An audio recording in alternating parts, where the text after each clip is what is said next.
Chapter 2. The Open Road. Too excited to hide under the grandfather clock where he could watch television, Ralph spent the day beside his motorcycle under the television set watching Life in the lobby and waiting for night to come. Luggage was set down with a thump. Guests complained that there was not enough towels in their rooms, and when the guests had gone, the desk clerk said to Matt, "What did they think this is? The Waldorf?" Ralph listened as the manager of the hotel spoke sharply to the housekeeper about the cigarette ashes on the carpet. The housekeeper spoke even more sharply to the maid, who ran the vacuum cleaner so carelessly that Ralph was not even frightened. He was too busy thinking of the night that lay ahead. When the boy called Garf clumped across the lobby in his new cowboy boots on his way to Happy Acres Camp, Ralph longed to follow him out the front door and down the steps. Late in the afternoon, new guests straggled into the hotel. Some looked at the shabby furniture and dusty deer heads and left. Others, too tired from driving to look further, stayed. When the television set was turned on, Ralph polished the chrome on his motorcycle with his paws. When the set was silent, he napped too excitedly to sleep soundly. At last the bugle in the distance played its slow and sad note, sent old Matt left the front door open as he went out on the porch to look at the stars. The moment had come. Ralph snapped his crash helmet in place. He grasped the handlebars and pushed his motorcycle out from its hiding place, avoiding the attention of the night clerk by guiding it along the edge of the baseboard to the front door. On the porch, he mounted and with a vigorous rode across the cracked concrete to Matt's feet at the top of the steps.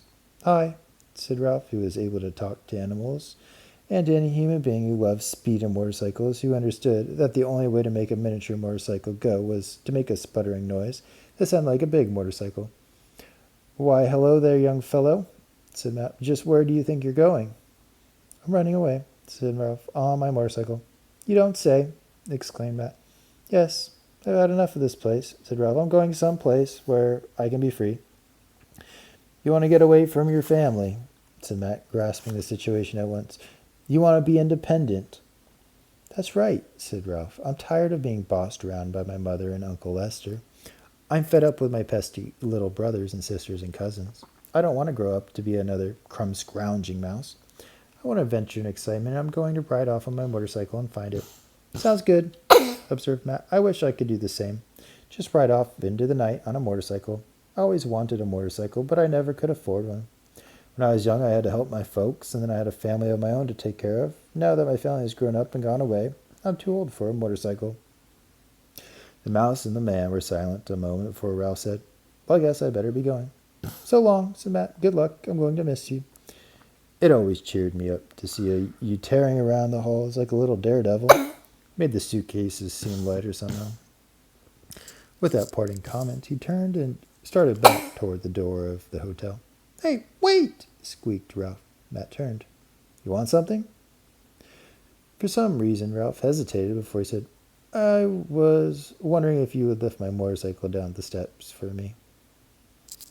"And I was wondering how you were going to manage," remarked Matt, but he did not move to help Ralph. I'd like to get started," said Ralph. "I have a long way to go tonight." "Sorry, I can't help you out," said Matt. Ralph was astounded. For a grown-up human being, Matt always had been cooperative. "How come?" he demanded. "If I lifted your motorcycle down the steps, you would be depending on me," said Matt. "And depending on others is not being independent." Ralph was bewildered. "But how am I going to get my motorcycle down the steps without breaking it?" "I don't know," admitted Matt. "I just hope I don't have to come out here in the morning and sweep up pieces of red motorcycle." He turned then and went back into the hotel, closing the door behind him. "Well, how do you like that?" said Ralph to himself. "And all the time I thought he was my friend." Off in the distance, an owl hooted. The night suddenly seemed vast, and a mouse a very small creature indeed. The row of empty chairs rocking in the breeze made Ralph nervous.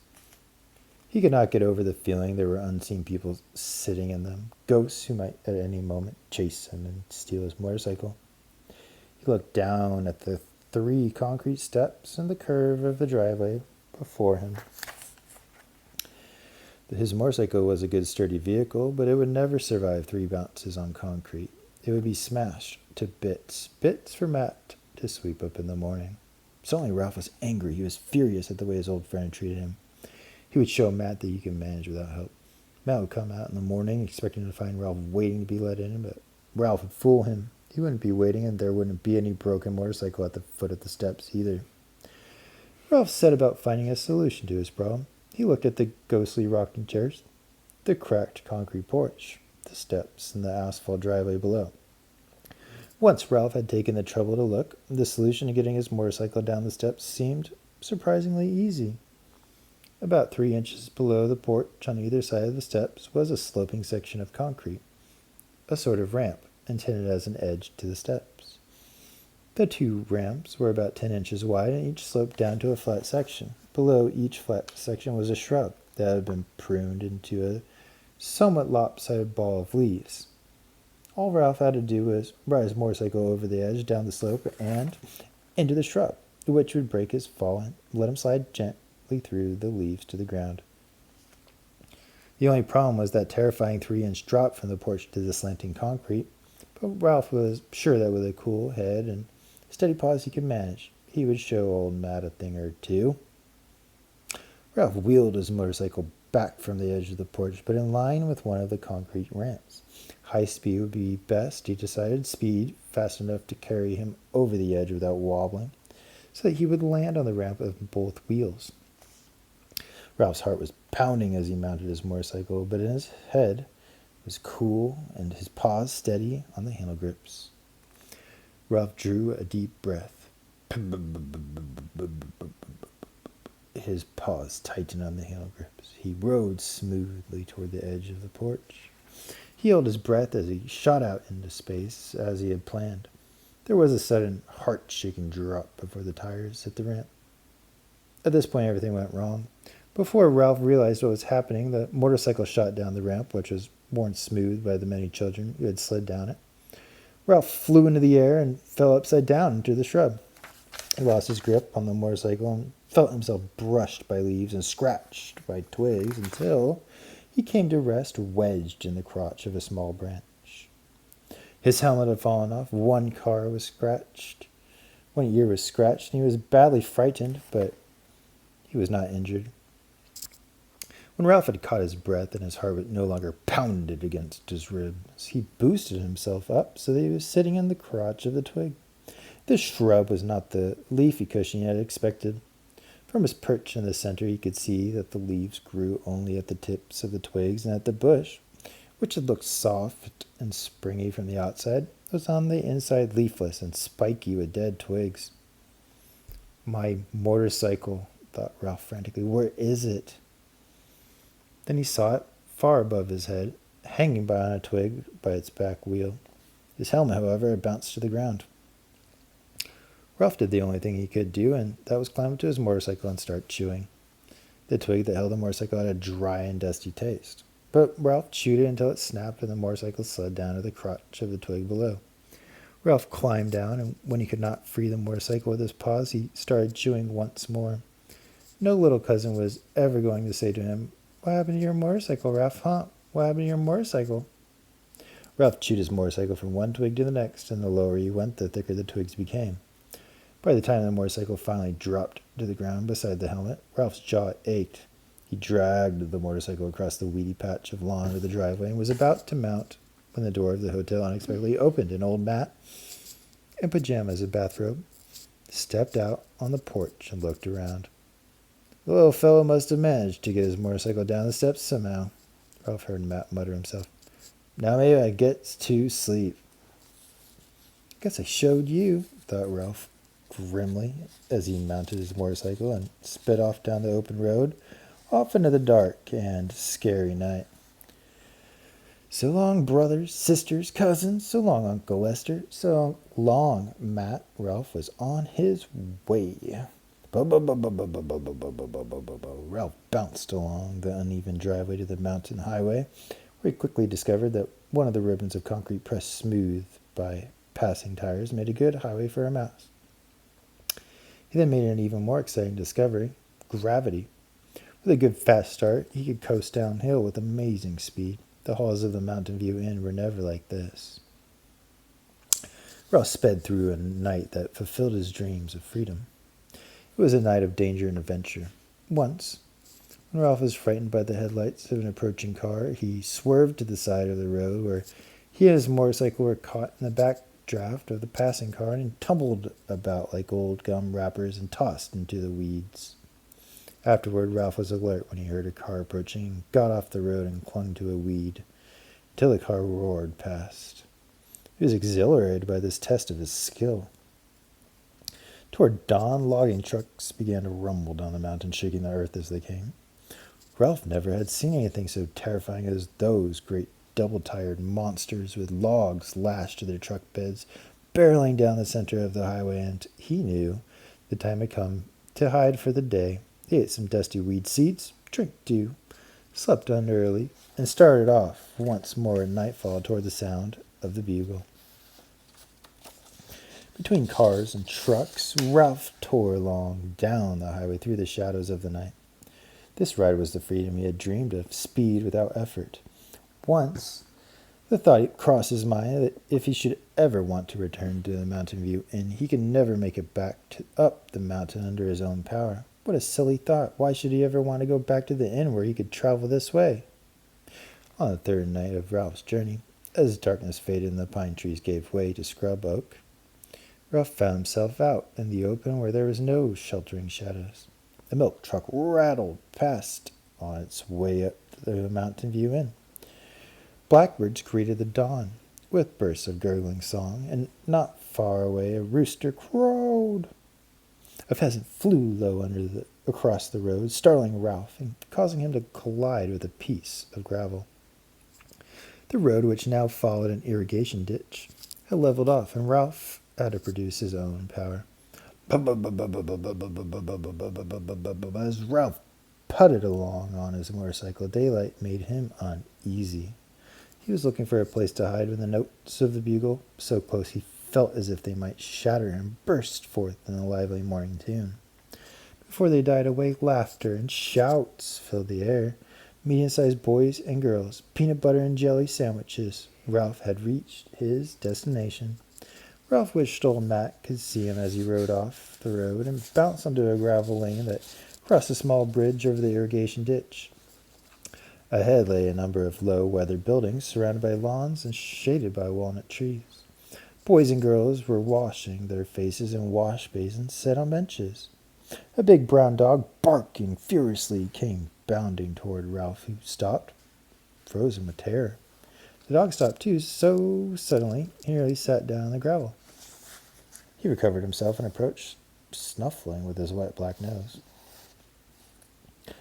Ralph sat with his paws clutching his handle grips in fear while the horrible black nose sniffed him.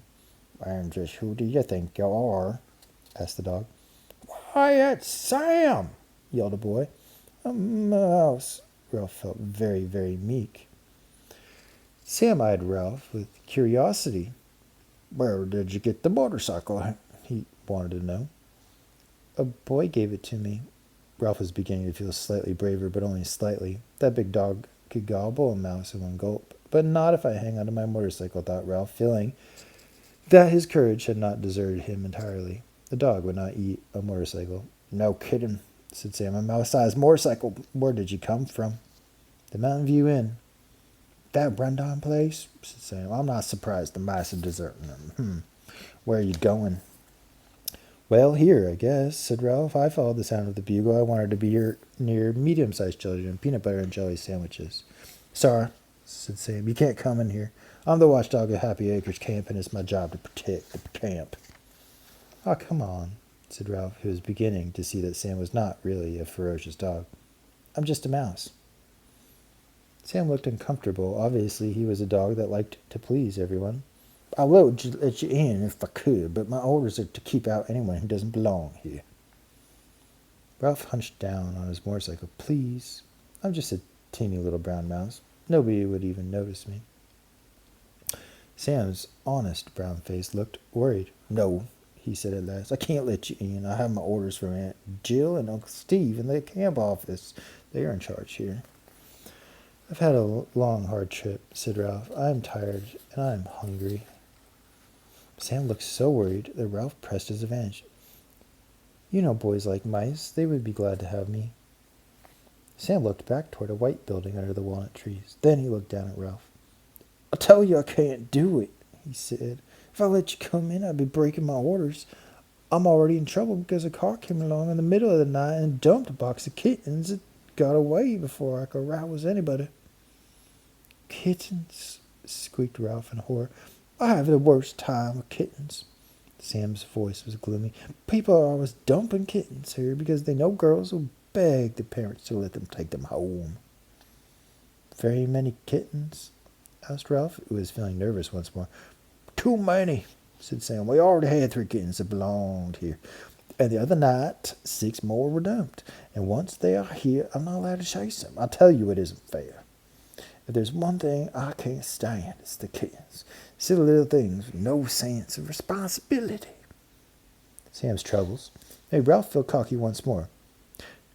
If you're a watchdog, watch me, he said, and taking a deep breath, he shot between Sam's legs and out the other side before the surprised dog could turn around. Ralph swerved around a green walnut lying on the ground and into a patch of weeds beside a nearby building. Come back here, barked Sam. You aren't supposed to do that.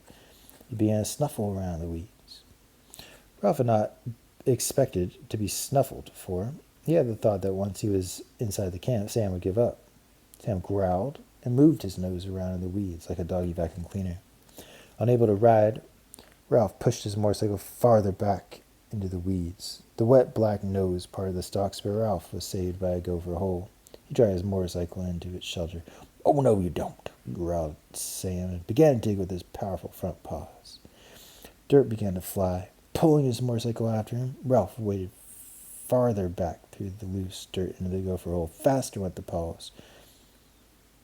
Hey, everybody, Sam's after a gopher, a boy yelled, and Ralph could feel feet pounding on the ground overhead. Go get him, Sam, urged another boy. Sick 'em, Sam, everyone seemed to be saying at once.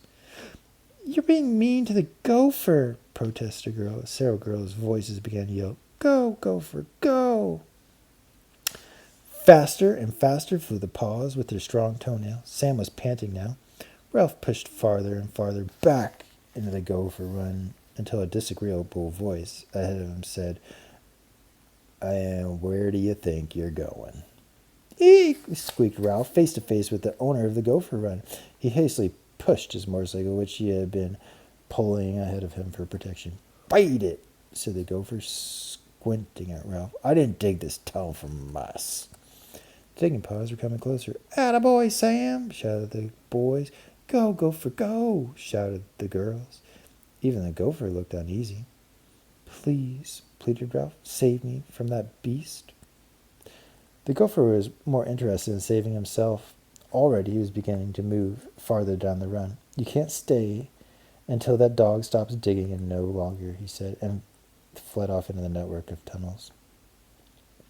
Not far away, a bell clanged. Breakfast, chow time, yelled the boys, and the feet that went pounding off in the direction of the bell shook the ground overhead. The paws stopped churning, but overhead Ralph could hear the sound of panting.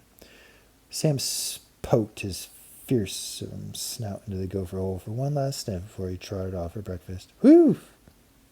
Gasped Ralph, leaning against his motorcycle.